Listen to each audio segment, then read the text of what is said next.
फरवरी 2020 विजय थलापति अपनी film master की shooting कर रहे थे। हजारों की भीड़ शूटिंग का आनंद ले रही थी। तभी अचानक से इनकम टैक्स ऑफिसर्स की गाड़ियां शूटिंग के बीच आ जाती है। विजय को कैरावेन के अंदर बैठा के घंटे भर पूछताछ की जाती है। फिर विजय को ऑफिसर्स ने अपनी गाड़ी में बैठा के सीधे विजय के घर ले जाती है, जहाँ उनके घर की तलाशी चल रही थी और यहाँ इनकम टैक्स की रेड पड़ी हुई थी। करीब 20 घंटे तक पूछताछ और घर का कोना कोना छाना जाता है। मीडिया में खबर चलने लगी कि क्या विजय ने टैक्स चोरी की है या करोड़ों का ब्लैक मनी रखा है।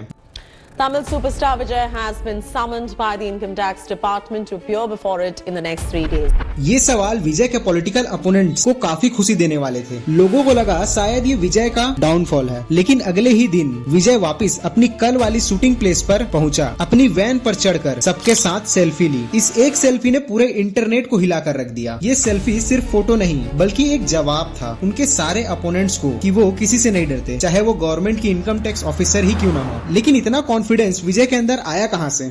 22 जून 1974 फिल्म डायरेक्टर S.A. चंद्रशेखर और प्लेबैक सिंगर शोभा चंद्रशेखर के घर एक बच्चे का जन्म हुआ। S.A. चंद्रशेखर एक ईसाई थे, वहीं शोभा एक हिंदू थी, जिसके कारण बच्चे के खून में ना तो धर्म की दीवार थी और ना ही कला की कोई सीमा। बच्चे का नाम रखा गया जोसेफ विजय।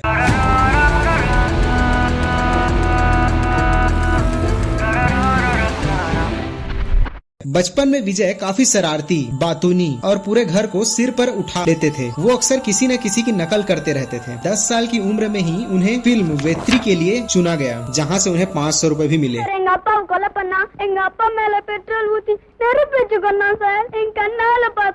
सब कुछ अच्छा चल रहा था। माता पिता और अपनी छोटी बहन विद्या के साथ विजय काफी खुश थे। तभी जब विद्या करीब 2 साल की थी तब वो बीमार पड़ गई और इस बीमारी के चलते विद्या की मौत हो गई।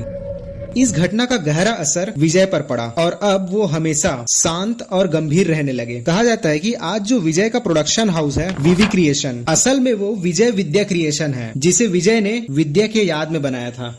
4 दिसंबर 1992 18 साल के विजय को फिल्म नालैया थेरेपू में लॉन्च किया गया। यार उस टाइम पे हीरो मतलब होता था गोरा रंग, चौड़ी छाती और बड़े बड़े मूंछ, लेकिन विजय दुबले पतले और सांवले थे, जिसके कारण उन्हें काफी क्रिटिसिज्म झेलना पड़ा। लोग उन्हें वर्थलेस तक कहने लगे। कई இருக்குமா ஏன் ஷர்ட் என்ன லைன் பண்ணிக்க முடியாதா?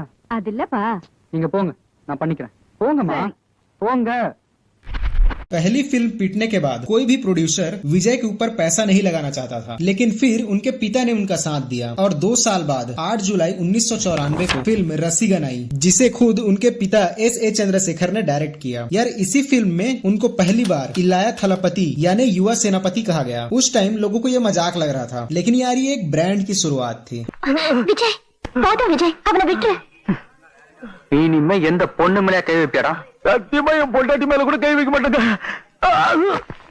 उनके पिता S.A. चंद्रशेखर को अच्छे से पता था कि एक हीरो का ब्रांड वैल्यू जैसा बनेगा लोग उसे उसी नजर से देखेंगे। फिर कुछ साल बाद 1996 में फिल्म डायरेक्टर विक्रमन ने एक न्यू मूवी के लिए विजय को साइन किया, बट मूवी में कोई फाइट सीन न होने के कारण S.A. चंद्रशेखर ने विक्रमन को मना कर दिया और रिक्वेस्ट करने लगे कुछ फाइट सीन ऐड करने के लिए, बट विक्रमन नहीं माने और विजय ने इस मूवी में काम किया। ये मूवी विजय की पहली ब्लॉकबस्टर साबित हुई और उनकी इमेज अब सॉफ्ट रोमांटिक हीरो यानी लवर बॉय वाली बन गई। ஆயிரம் ஆயிரம் காலம் இந்த ஞாபகம் பூமை தூ। फिर उनकी कई मूवीज आई, जैसे 1997 में लव टुडे, 1998 में निनैथन वंधई और 1999 में थुल्लाधा मनुमुम जैसी रोमांटिक मूवीज आने लगी। लेकिन यार विजय को भी ये पता था कि एक रोमांटिक लवर बॉय हीरो की एक्सपायरी डेट होती है और इसीलिए उन्होंने कुछ टाइम का ब्रेक लिया और फिर सीधे 2003 में एक फिल्म आई थिरुमल्लई, जिसमें वो क्लीन शेव की जगह हल्की दाढ़ी रखे और हाथों में सिगरेट था। यहीं से उनकी लवर बॉय वाली इमेज चेंज होते हुए दिखी।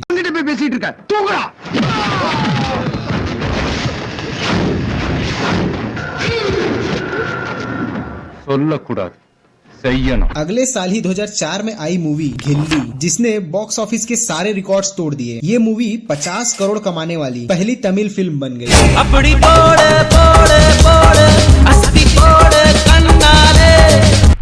सब सही चल रहा था तभी 2007 में आजगिया मूवी आई जो बुरी तरह फ्लॉप हुई। फिर प्रभुदेवा के साथ विल्लू बनाई, अगेन फ्लॉप। और उनकी 50वीं फिल्म सुरा आई जो बहुत बड़ी डिजास्टर साबित हुई। अगेन यार लोगों को लगा कि विजय का एरा अब खत्म हो गया। लेकिन कुछ ही सालों बाद 2012 में एक मूवी आई धुपक्की जिसने विजय की इमेज को 360 डिग्री बदल दिया। मूवी में वो स्टाइलिश मिलिट्री इंटेलिजेंस के रूप में दिखे और यार ये मूवी 100 करोड़ के कलेक्शन को टच करने वाली ब्लॉकबस्टर बन गई। और अब विजय नंबर 1 एक्टर के जगह पर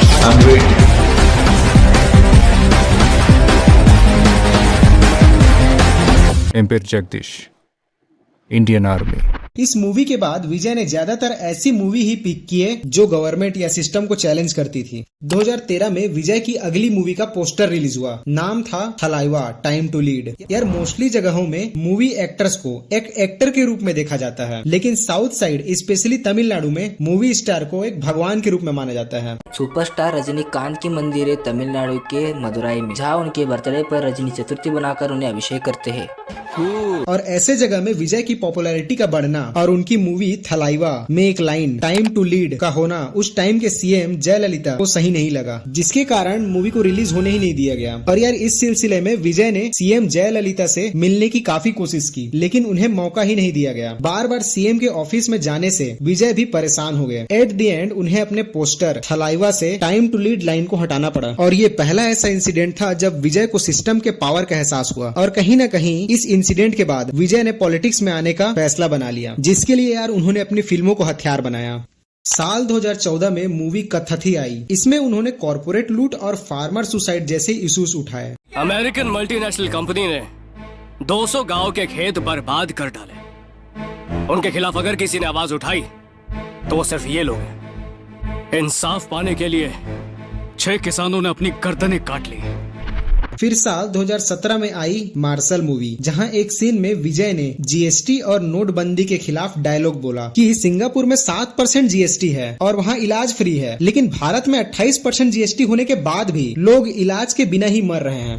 7% जीएसटी வாங்குற சிங்கப்பூர் மக்களுக்கு மருத்துவத்தை இலவசமா தர்றப்போ 28% जीएसटी வாங்குற நம்ம அரசாங்கத்தால ஏன் மருத்துவத்தை இலவசமா தர முடியல?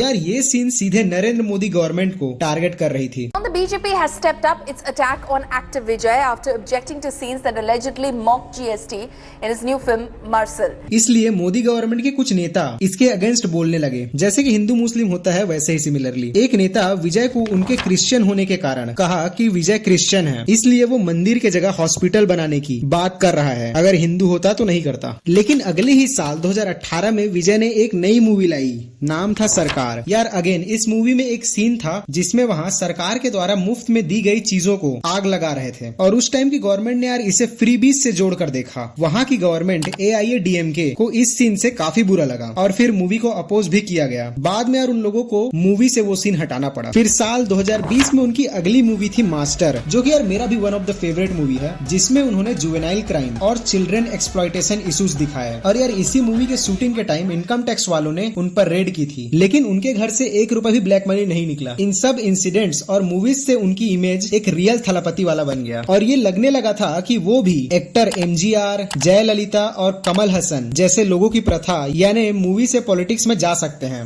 विजय के काफी सारे फैन क्लब्स भी चलते थे, जैसे एक था विजय मक्कल अयक्कम। यार इन फैन क्लब्स का काम बेसिकली लोगों का मदद करना होता था, जिससे ऑब्वियसली विजय की पॉपुलैरिटी बढ़ती थी। विजय मक्कल अयक्कम VMI एक अनुशासित मिनी पार्टी की ताकत है जो विजय को तमिलनाडु चुनाव के सेंटर में लाई है। 2 फरवरी 2024 विजय ने ऑफिशियली अपने पॉलिटिकल पार्टी की घोषणा कर दी। नाम था तमिजागा वेत्री कजगम यानी TVK। Tamil superstar Vijay launched his political party the Tamizhaga Vetri Kazhagam. यार इसी लॉन्चिंग स्टेटमेंट में उन्होंने एक और बड़ा फैसला ये लिया कि अगर वो सत्ता में आते हैं तो फिर वो अपने मूवी करियर को कम्प्लीटली छोड़ देंगे और पूरा फोकस लोगों की सेवा में लगा देंगे।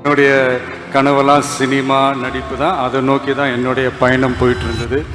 27 अक्टूबर 2024 को उनकी पार्टी का पहला रैली निकला, जिसमें लाखों की संख्या में लोग आए, जहां विजय ने अपनी पार्टी की आइडियोलॉजीज बताई, सेक्युलर सोशल जस्टिस, और यहीं उन्होंने पेरियार और डॉक्टर BR अम्बेडकर को अपना इंस्पिरेशन बताया। वहीं BJP और DMK को उन्होंने अपना दुश्मन बताया। பெரியார் எங்க கொள்கை தலைவர் எப்படி ஏன் While not taking any names, Vijay did make it quite clear he was anti-DMK and anti-BJP.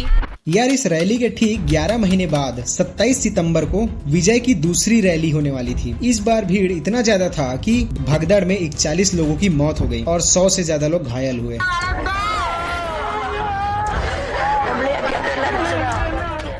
Tamil Nadu के करूर में बीते 27 सितंबर को अभिनेता से नेता बने तमिज़गा वेट्री कज़गम के नेता विजय की चुनावी रैली में भगदड़ मच गई, जिसमें 40 लोगों की मौत हो गई। ये इंसिडेंट सच में काफी बुरा था, जिसके कारण विजय को मीडिया और पॉलिटिक्स दोनों तरफ से प्रॉब्लम फेस करनी पड़ी। बाद में विजय ने वीडियो बना के कहा कि वो पीड़ित लोगों को उनके फैमिली को 20-20 लाख रुपए देंगे। जहां आज के टाइम पे कोई भी बड़ा नेता रिस्पॉन्सिबिलिटी लेने से डरता है, वहीं विजय के इस जेस्चर से लोगों को काफी राहत मिली। உங்களுக்கு ஏதாவது இந்த பழி வாங்கணும் அப்படின்ற எண்ணம் ஏதாவது இருந்துச்சுன்னா अब साल 2026 में आए तो विजय ने अनाउंस किया कि वो तमिलनाडु लेजिस्लेटिव असेंबली इलेक्शन लड़ेंगे, जिसमें उनकी पार्टी टीवी के सभी 234 सीट्स पर अकेले कंटेस्ट करेगी विदाउट फॉर्मिंग एनी अलायंस। बाद में रिजल्ट आया तो टीवीके ने पहली बार में ही इलेक्शन लड़कर सिंगल लार्जेस्ट पार्टी बन गई और तमिलनाडु की डिकेड से चलती आ रही डीएमके और AIADMK पार्टीज को पीछे छोड़कर 10 मई 2026 को विजय ने तमिलनाडु के चीफ मिनिस्टर के रूप में ओथ लिया। श्री जोसेफ विजय एनुम नान This is a new beginning, a new era of a real, secular, social justice starts now.